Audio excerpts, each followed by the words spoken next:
Hello and welcome to the African Tech Roundup, episode 84 for the week ending Monday, November 21st, 2016. This is where we round up the week's most important tech, digital, and innovation news from across the African continent.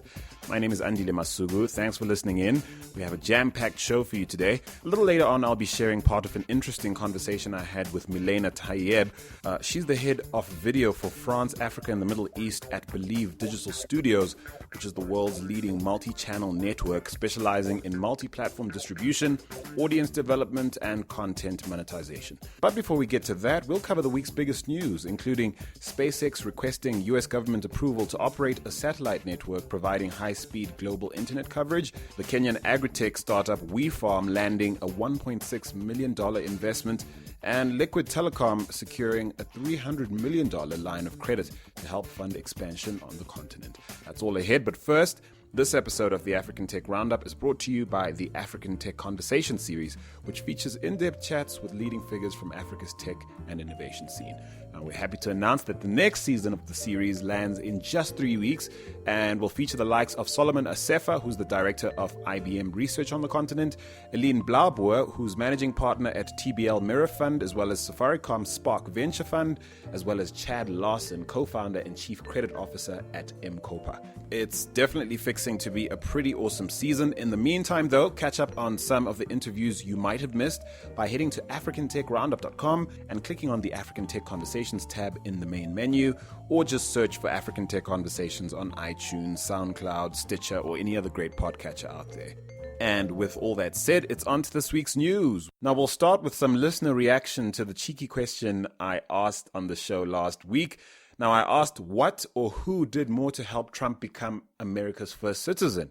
Is it Facebook, with all that fake news floating around the platform, reinforced by algorithms that allegedly amplify voices that users want to hear? Or perhaps Julian Assange, with his not-so-subtle anti-Hillary agenda and arsenal of damning WikiLeaks?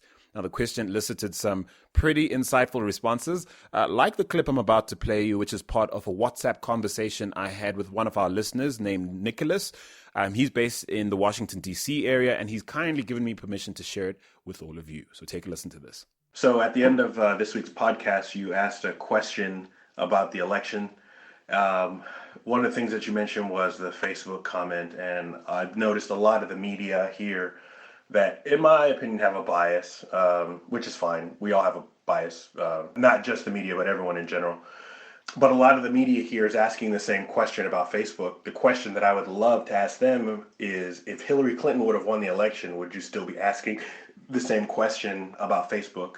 My whole thing is, if Facebook is an aggregator of people's personal opinions and it leads to them only hearing voices that they agree with, I think the same thing still happens anyways.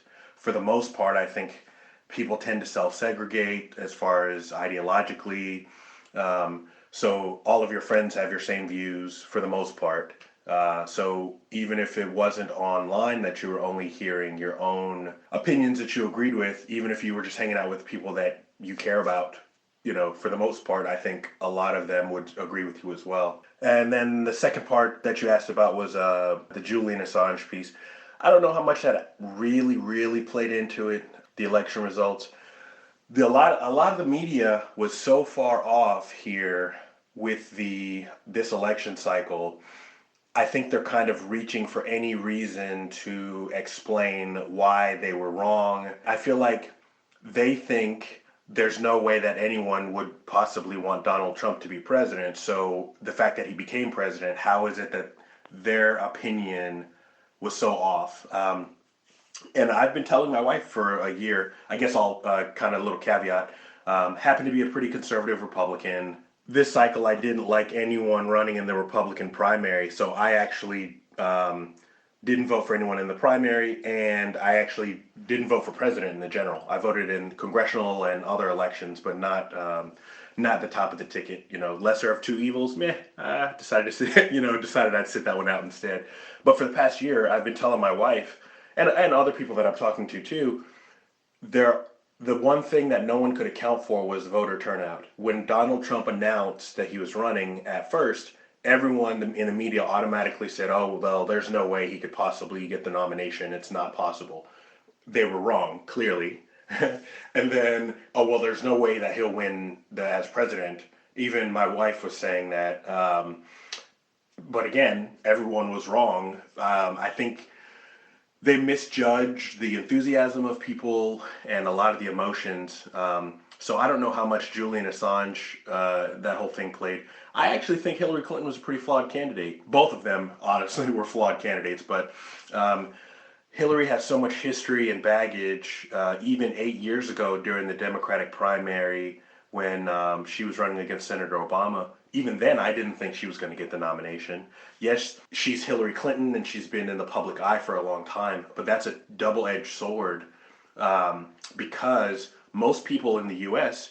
That are adults, at least my age or older, I'm 33, so you already have an opinion on Hillary Clinton. There's no moving you towards liking her. Like if I get to know her more, maybe I'll like her, or if I get to know her more, maybe I'll dislike her. Most people's opinions of her, I feel, are fixed because she's been in the public eye so long, and she's kind of a polarizing on both sides. And even a lot of the Democrats were not enthusiastic about her, which is why Bernie Sanders did as well as he did during the Democratic primary. So, yeah, that's just my 2 cents or whatever. Now, I kind of buy what he's saying about America's mainstream media being, out of touch with the man on the street, essentially creating an echo chamber and now desperately looking for a scapegoat for why they didn't see this election result coming. This despite all their polls, which, as Nicholas points out, were pretty useless.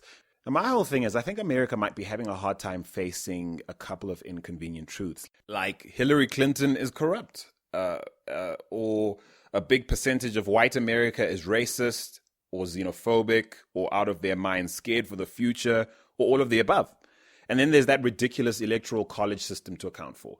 That said, I wouldn't be surprised if Julian Assange was found to be behind the Russian leak, which revealed that the Democrats connived to get Bernie out of the way so Clinton could head to the White House. Definitely sounds like something he could have orchestrated. And I consider that to be one of the more devastating things to happen to Hillary on, her road to disappointment. Now, while I agree with Nicholas that Facebook's role in this election might be overstated, a part of me feels that they do need to police these fake news publishers a lot better. Then there's another part of me that feels like if we ask them to do that, we'd be giving them permission to censor people. And I'm not sure who should get to decide what gets validated as real news or not. And maybe it should be our job as an international online community to do that ourselves and not pass the buck on to Facebook or anyone else. Now, I don't know. There's no easy answers to this. Nevertheless, I do thank you, Nicholas, for allowing me to share your views with all our listeners. And of course, if you'd like to share some of your views on the show, do send us an audio note via hello@africantechroundup.com. Moving on now, global internet coverage isn't too far from becoming a reality, well, at least not if Elon Musk has anything to say about it. The U.S. Federal Communications Commission has confirmed that SpaceX has requested it to approve their plans to operate a massive satellite network that would provide high-speed global internet coverage. Now, the proposed project will consist of 4,425 satellites, which Musk says SpaceX has already started to build. 800 of which would be launched to improve internet access in the United States, including the Virgin Islands and Puerto Rico. Now, I hear all that, but there's no doubt that the real business opportunity is connecting developing parts of the world, not least in Africa, who currently make up the vast majority of the world's unconnected populations. Now, SpaceX does have some competition in this space, though, with OneWeb and Boeing said to be interested in launching similar internet via satellite networks. Yeah, look, they're looking to provide space-based alternatives to, what's out there, cable, fiber optics, and pretty much every other terrestrial internet access option out there. The project is set to cost SpaceX no less than $10 billion. So yeah, quite an undertaking. Let's see what US lawmakers make of this and whether net neutrality watchdogs around the world trust Elon Musk and SpaceX to responsibly execute on something they don't trust the likes of Google and Facebook to do. Now, to easily some of the most publicized investment news of the past week, that is the $1.6 million investment haul made by the Kenyan Agritech startup WeFarm. Now, the so-called seed round was led by Local Globe. And I guess I say so-called because there's an ongoing debate about startups boasting seed rounds of over $1 million to hype up investor enthusiasm for future rounds. Perhaps to give investors they already have on board the sense that they got in early and feel good about it, and perhaps to give future investors the sense that they better invest in the next round before valuations go through the roof. Now, I'm not saying that's what's happening here, but I do know that 1.6 million is way higher than what we're accustomed to seeing in terms of seed rounds for tech startups on the continent. Nevertheless, I digress. WeFarm, in case you're not familiar with the company, is an information platform for farmers. It was launched in 2015, and this particular round was raised on the strength of WeFarm so far managing to onboard 100,000 farmers in Kenya, Uganda, and Peru. Pretty impressive.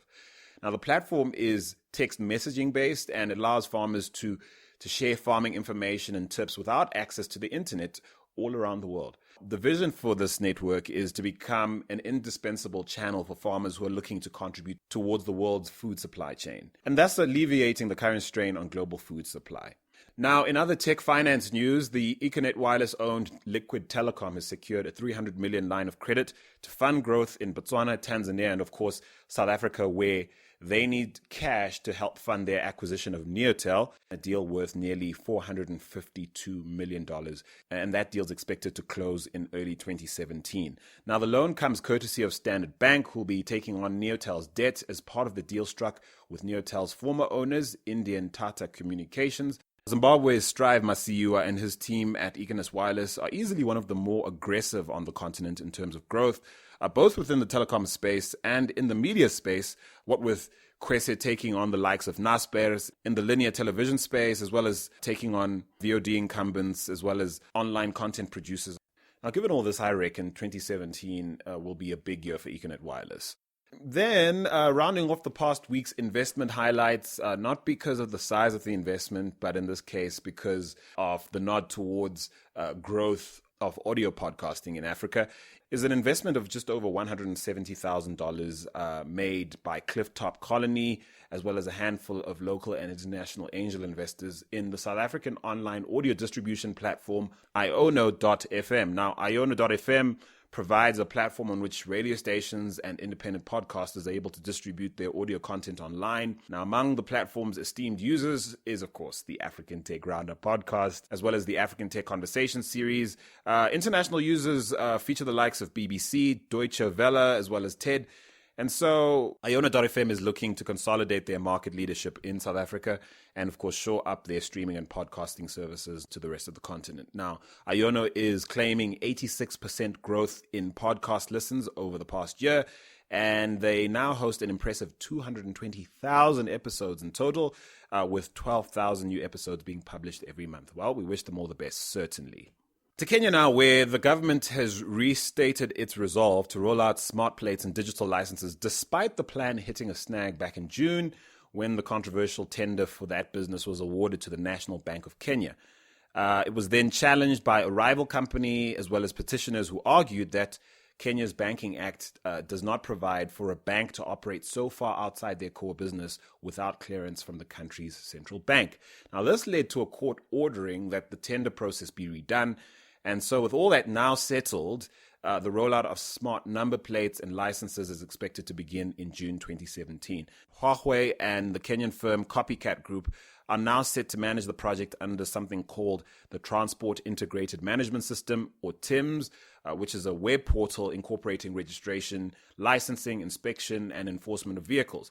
Kenya plans to use TIMS to centralize road transport data and make it available for the public. So Kenyans can look forward to a great deal more efficiency as far as their traffic registry system is concerned. Traffic violators best beware, though, because a point system in which license holders will get points deducted for various traffic offenses is set to be inducted, and after a certain amount of repeat offenses, points might be exhausted, which could then lead to a driver's license being confiscated for a period of time. This is no doubt music to the ears of law enforcement, I'm sure. Now, staying with traffic-related news, Nigeria can expect more taxis to hit the streets now that the Eastern European ride-sharing service Taxify has announced that it's headed to Lagos.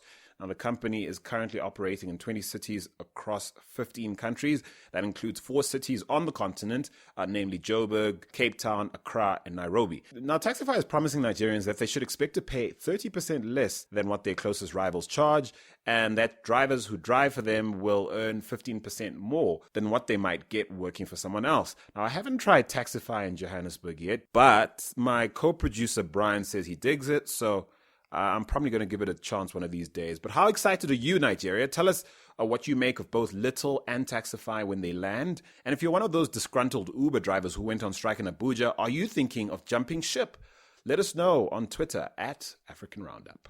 Now, our last story this week is an international item involving the social media platform LinkedIn. Now, in case you haven't been able to get a hold of your Russian business associates on the platform and you've been wondering why, well, Russia's communications regulator ordered public access to LinkedIn's website to be blocked late last week to comply with a court ruling that found that LinkedIn was guilty of violating a data storage law, which requires websites that store the personal data of Russian citizens to do so on Russian servers. And so it turns out LinkedIn hasn't been doing this. Now, it's a law that's said to have been approved by Putin in 2014, and it's been enforced since September last year. So it's either a massive oversight on LinkedIn's part or a sign that they didn't take the government seriously. This has sparked a huge debate about privacy, data security, data integrity, and of course, the murky world of governments asserting their sovereignty in matters of internet governance. Some are sensing sinister motives on the part of the Kremlin in demanding all personal information of its citizens to reside within servers hosted within the country. Now, the Russian government will no doubt argue that this is in the interest of national security.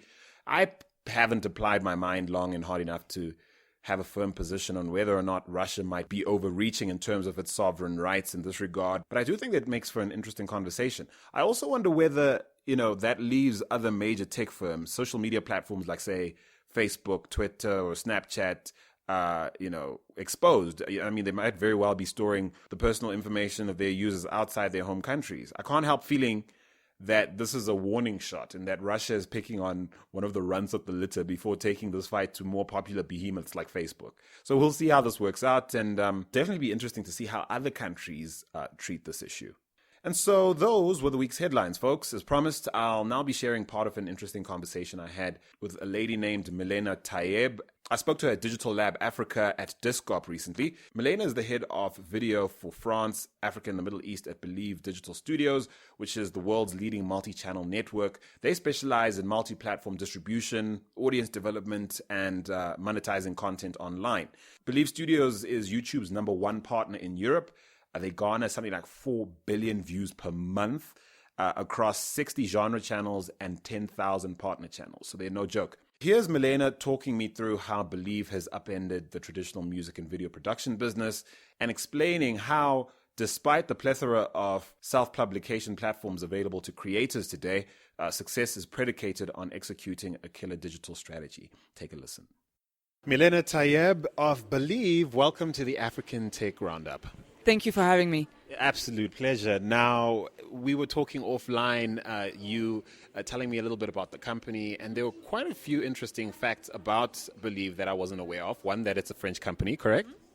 Yeah, definitely. We're based in Paris, but we have 33 offices in all over the world, so the US, Russia, pretty much everywhere in the world, all over Europe, obviously. So, yeah. And then when it comes to digital content distribution, you are easily one of the world's biggest, if not the world's biggest, at what you do. Yeah, exactly. We're the leading digital music distribution company for independent labels and artists. So that's one important point. We're independent. Mm-hmm. That's fantastic. So in your current role, you take care of the Middle East, I believe, Africa as well, as a continent in terms of that? Yeah, so my role is on the video part. So we're doing both audio and video distribution on platforms such as iTunes, Deezer, Spotify, but also YouTube and Vivo. We distribute over 300 platforms. And I'm taking care of the video distribution part of things in France, Africa, and Middle East. Help me come to terms with the how and what you do as a company.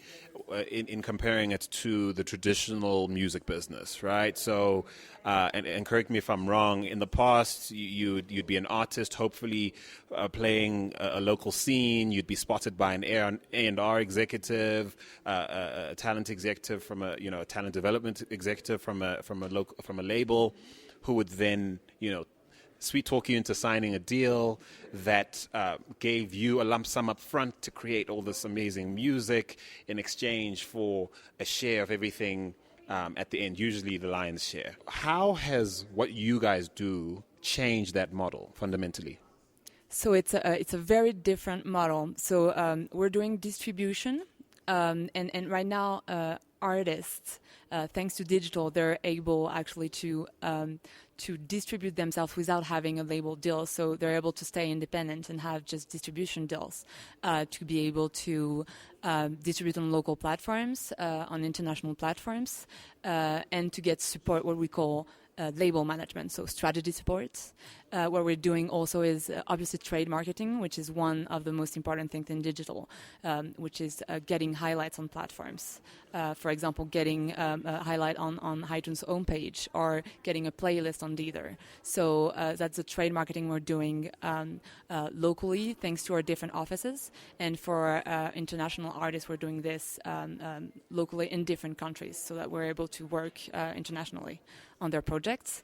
Obviously, we have a very definite suite of tools for reporting and analytics that are really detailed and that are actually helping artists and labels to know how their releases are going, how they're in what country they're succeeding, where do their streams come from, if people are listening to it over and over again, or if they're just not listening to it again. So it's a good way for them to actually orientate their promotion, their touring, etc., etc.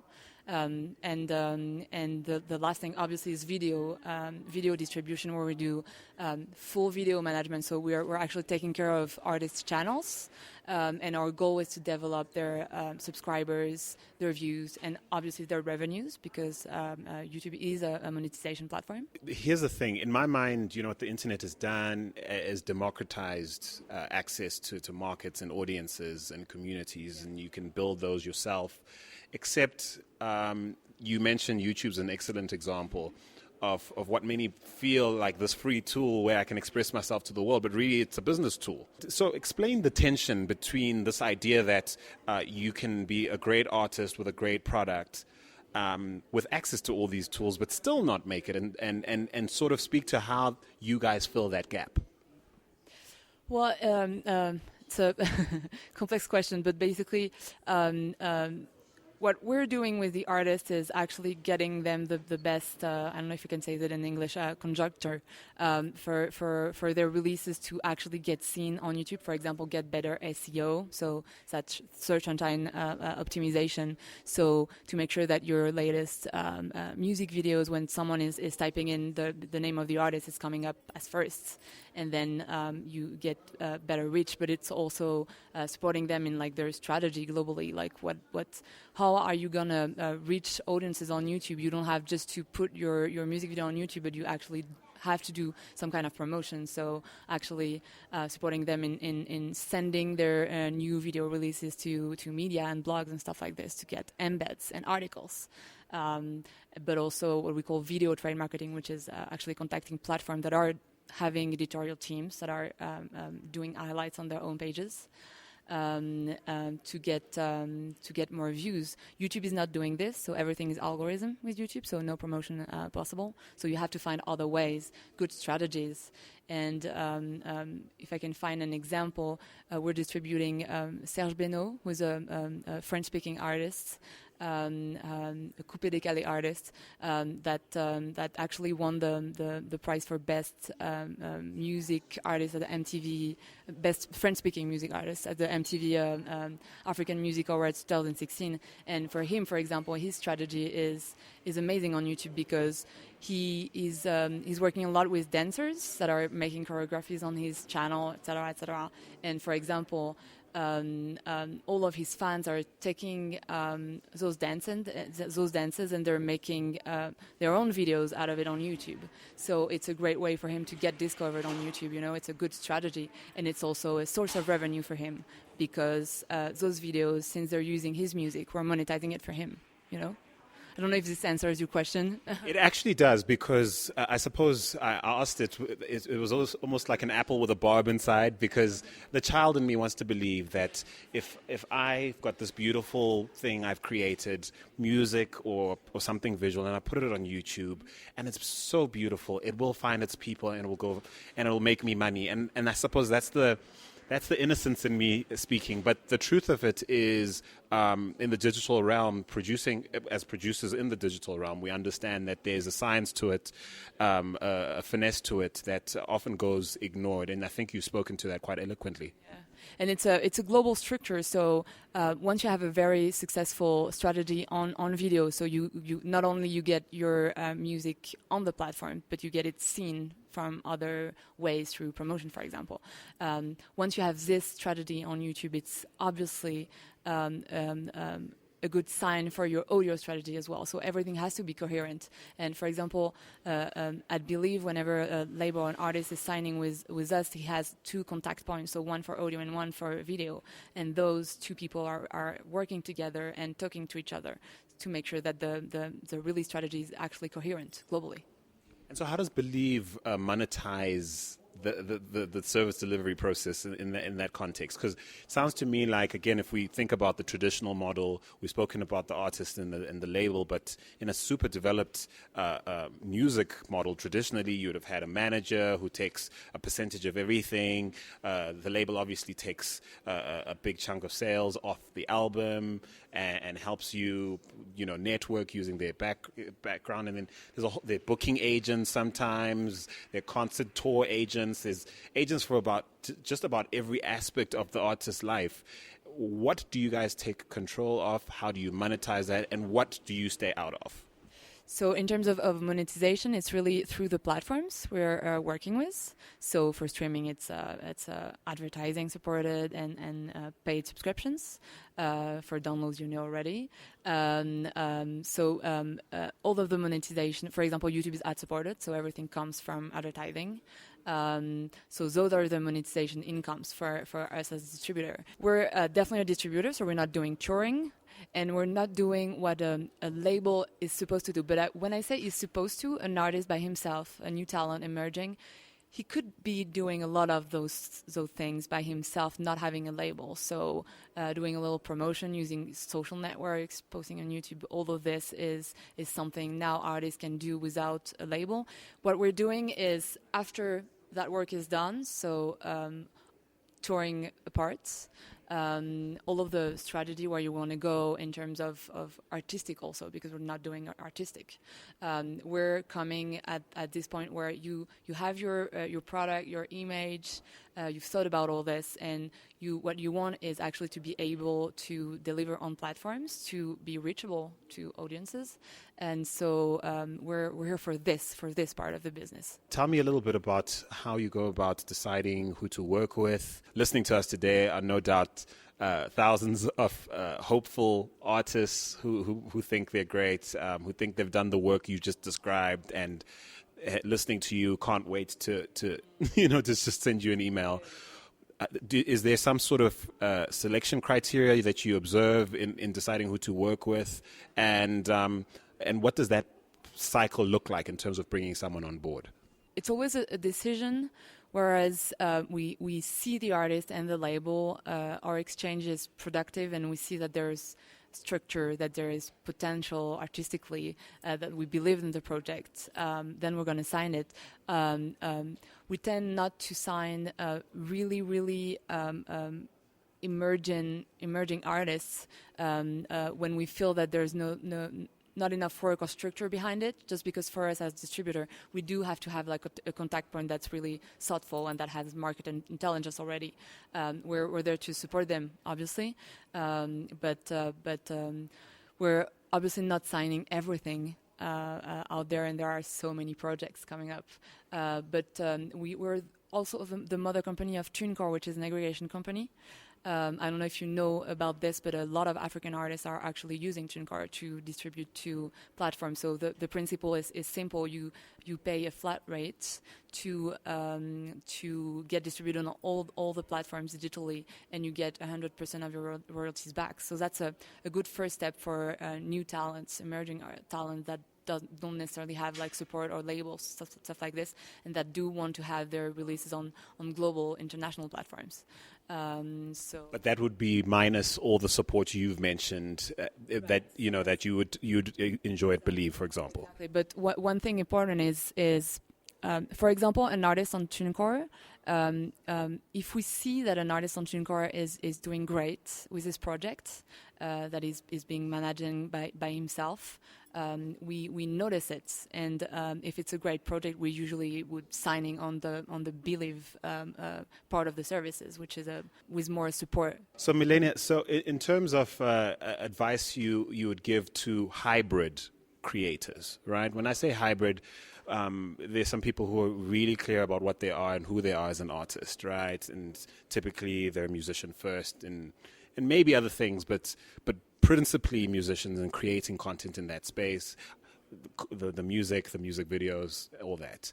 But there's this new wave of creators that's creating short form content on Vine, on YouTube and Insta with Insta stories and stuff, and they're building really substantial followings around these things with the potential to monetize.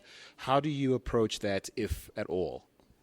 Yeah, sure. We're actually working with some what we call YouTubers. Is that what you're talking about? Yeah, so YouTubers would definitely fall into that category because short form content. You mean entertainment content, or still focused on music?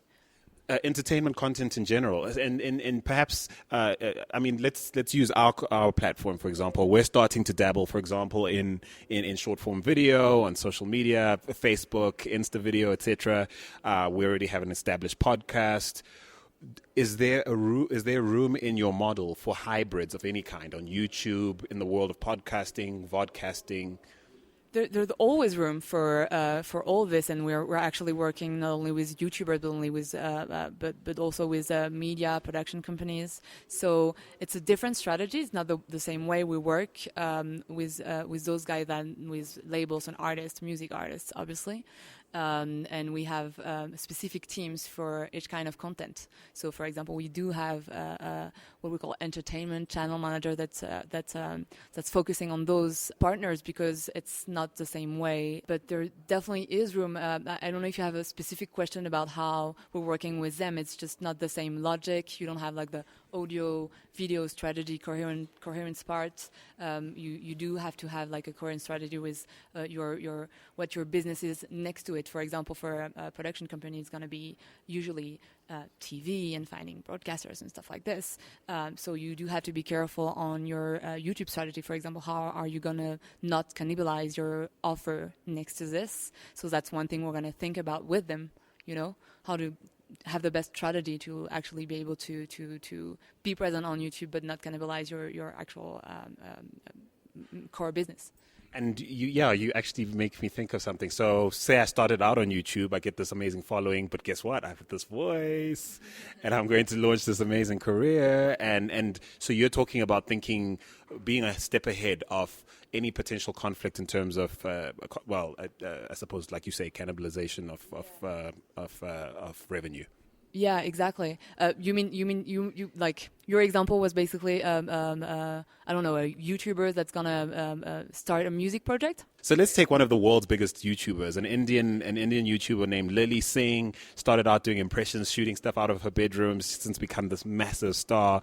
But guess what? She does concert tours where she does live meets with her fans, which are turning into these massive arenas, tours as she sings, she raps a little, she's got all this vibe.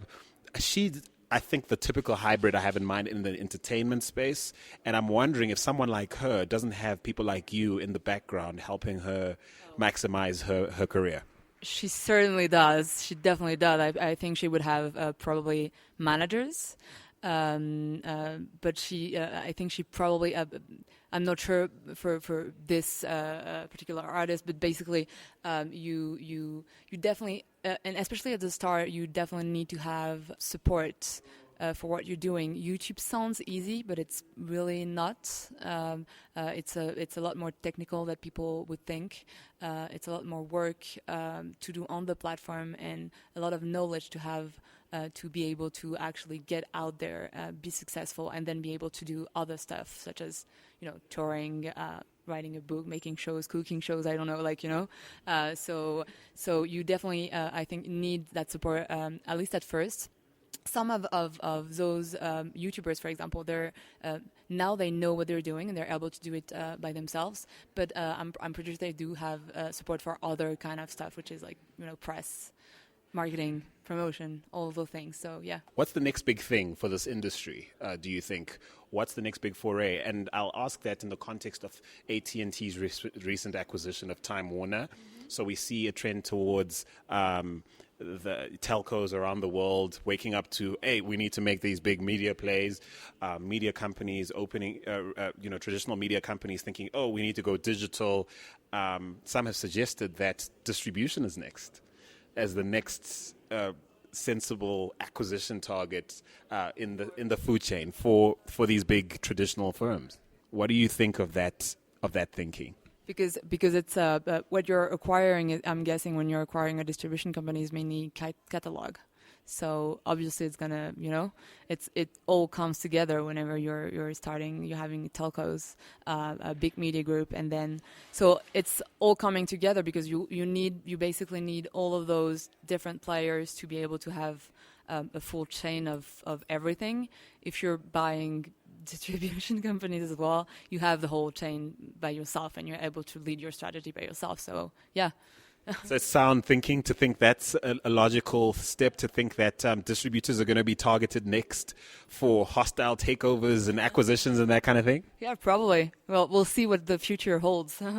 May I please believe to hold out so that we don't have neutrality issues? No. But thank you so much for talking to us today. I asked you some. Many thanks to Milena Tayeb of Believe Studios for speaking to me. Milena is of Tunisian descent, and so it was nice to keep it in the family, so to speak. So that's nearly it for this week. This episode of the African Tech Roundup is brought to you by the African Tech Conversation series. We're happy to announce that the next season of the series lands in just 3 weeks and will feature the likes of Solomon Asefa, the director of IBM Research on the continent, Eline Blauboer, managing partner at TBL Mirror Fund and Safaricom Spark Venture Fund, as well as Chad Lawson, co-founder and chief credit officer at M-Copa. Yep, fixing to be a pretty awesome season indeed. In the meantime, do catch up on some of the interviews you may have missed by heading to africantechroundup.com and clicking on the African Tech Conversations tab in the main menu, or searching for African Tech Conversations on iTunes or any other great podcatcher. That is the week's show, folks.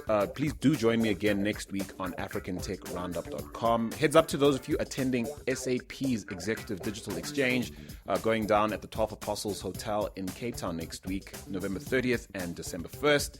If you've copped an invite to that, I look forward to hanging out with you, as well as rubbing shoulders with SAP's Digital Transformation Officer, Dr. Chaki Baudry, as well as SAP's Managing Director for Africa, Brett Parker. Should be a blast. But for now, I'm Andile Masugu. Until next time, do take care, Africa.